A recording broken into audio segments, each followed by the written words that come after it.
अपने आप को शीशे में देखकर, कभी असलियत में गंगा के पानी में झांक कर अपनी तस्वीर देखो, चेहरे से नकाब उतर जाएगा जनाब। तो मैं कि ये थे वो थे, तो अब समझ में नहीं आ रहा कि यहाँ मायावती तो गायब ही हो गई। अरविंद केजरीवाल वहां जरूर पहुंचे, क्यों पहुंचे, किस लिए पहुंचे, समझ में नहीं आया। अखिलेश मतलब माफिया बना माफिया हो रहा है, तो अभी योगी भी अखिलेश को बोल रहे हैं कि माफिया थे, ये थे वो थे। प्रधानमंत्री मोदी भी बोल, ये फार्मूला पहले से ही चल रहा है। लेकिन यहाँ तीसरी छुपी रुस्तम प्रियंका गांधी, जो प्रियंका गांधी है वो जहां भी रोड शो करने जा रही हैं अचानक से चौंका रहे हैं।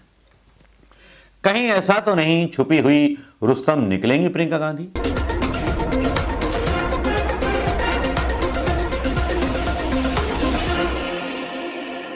दोस्तों नमस्कार, मैं मनोज शर्मा, आजाद हिंद आवाज के लिए गुड मॉर्निंग दोस्तों। गुड मॉर्निंग में आज थोड़ा सा छोटा मोटा एक ऐसा विश्लेषण लेकर के आए हैं जो थोड़ा सा कुछ लोगों को राहत देगा उन लोगों को जो उत्तर प्रदेश में चुनाव लड़ रहे हैं, चौथे फेज का इंतजार कर रहे हैं।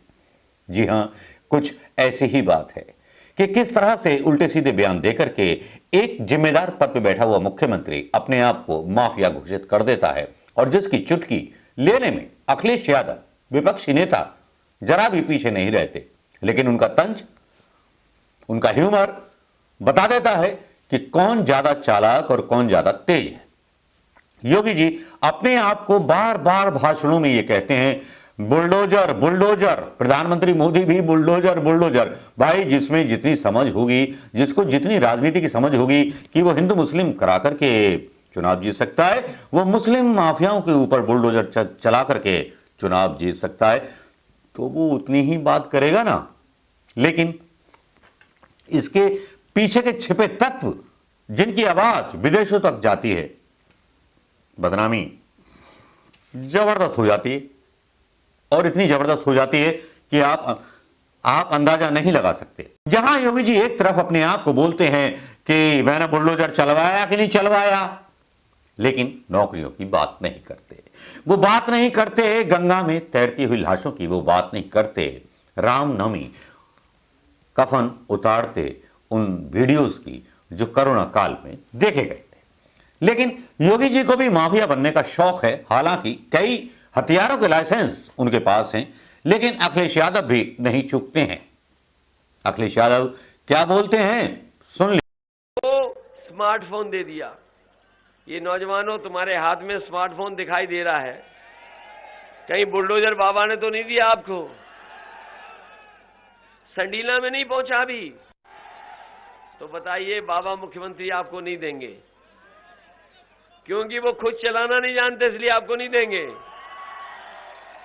और अभी आपने देखा होगा कि एक तस्वीर उन्होंने अपनी डाली थी जिसमें खुद वो पूरब देख रहे हैं, जनता पश्चिम देख रही है।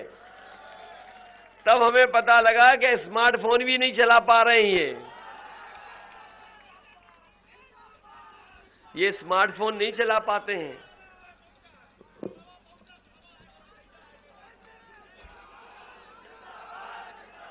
मैं जानता हूं कहां तकलीफ है। ये हमारे किसान जो इंतजार कर रहे थे, उनकी पैदावार की कीमत मिल जाएगी, पैदावार की कीमत नहीं मिली।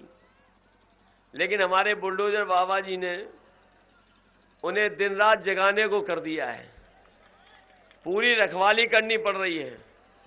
और जो गौशालाएं बनी थीं उसमें भूखी गाय मर रही हैं, और जो बाबा जी बता रहे थे कि हम उत्तर प्रदेश को सुधार देंगे, किसानों की मदद कर देंगे, वो अपने प्रिय जानवर को भी नहीं पकड़ पा रहे हैं।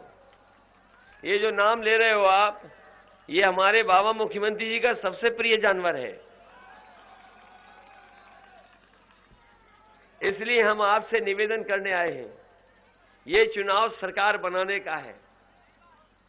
बताइए, जैसा अभी आपके ओमप्रकाश राजभर जी ने कहा। अखिलेश यादव का यह बयान आपने सुन लिया होगा बाबा जी के बारे में। बाबा जी की कितनी बड़ी तफरीर लेते हैं अखिलेश यादव, ये भी सुन लीजिएगा। लेकिन यहां दोनों पार्टियां एक दूसरे पर हमलावर हैं। गोबर से पैसे कमाने का आइडिया कांग्रेस के घोषणा पत्र के बाद मोदी जी को भी यह फार्मूला पहले से ही चल रहा है। लेकिन यहां तीसरी छुपी रुस्तम प्रियंका गांधी, जो प्रियंका गांधी हैं, वो जहां भी रोड शो करने जा रही हैं अचानक से चौंका रहे हैं। कहीं ऐसा तो नहीं छुपी हुई रुस्तम निकलेंगी प्रियंका गांधी? जो अनुमान लगाए गए थे, जिसमें यह दावा किया गया था, खुद मेरे द्वारा भी दावा किया गया था कि कांग्रेस को ज्यादा सीटें नहीं मिलेंगी, लेकिन जिस तरह से प्रियंका गांधी का चार्म उत्तर प्रदेश में देखने को मिल रहा है, जिस तरह से रोड शो में भीड़ देखने को मिल रही है, कहीं वो आंखों का धोखा है या सच्चाई, या प्रियंका को देखने का जुनून? क्या वो भीड़ वोट में बदल पाएगी? शायद अब ना बदल पाए, लेकिन कांग्रेस को तो कम से कम खड़ा करने में कामयाब हो गई प्रियंका गांधी। लेकिन यहां अखिलेश यादव थोड़ी सी बढ़त बनाते हुए इसलिए नजर आए क्योंकि उनकी पार्टी का संगठन और सब कुछ पहले से मौजूद था, और उसके बाद चाचा शिवराज से उनका समझौता वो उनको बढ़त दिलाता हुआ दिखाई दे रहा है।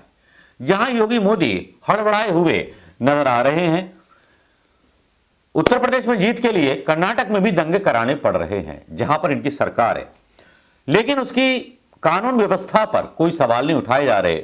फर्ज कीजिए अगर कांग्रेस की सरकार वहां होती कर्नाटक में और दंगे हो गए होते, तो अब तक भारतीय जनता पार्टी के लोगों ने कुर्ता फाड़ डांस चालू कर दिया होता।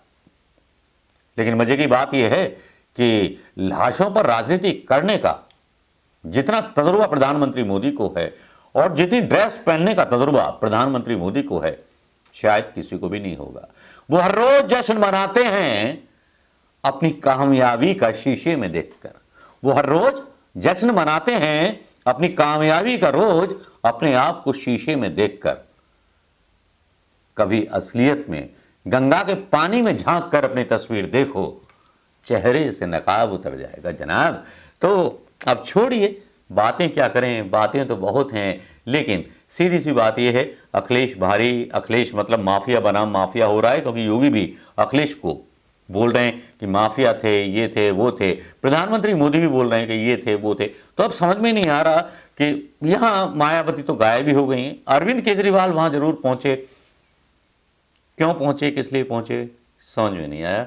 आपकी समझ में आए तो जरूर बता दीजिएगा। उत्तर प्रदेश में कहीं प्रियंका गांधी छुपी रुस्तम तो नहीं निकलेंगी, बस सवाल मेरा ये है। नमस्कार, जय हिंद दोस्तों।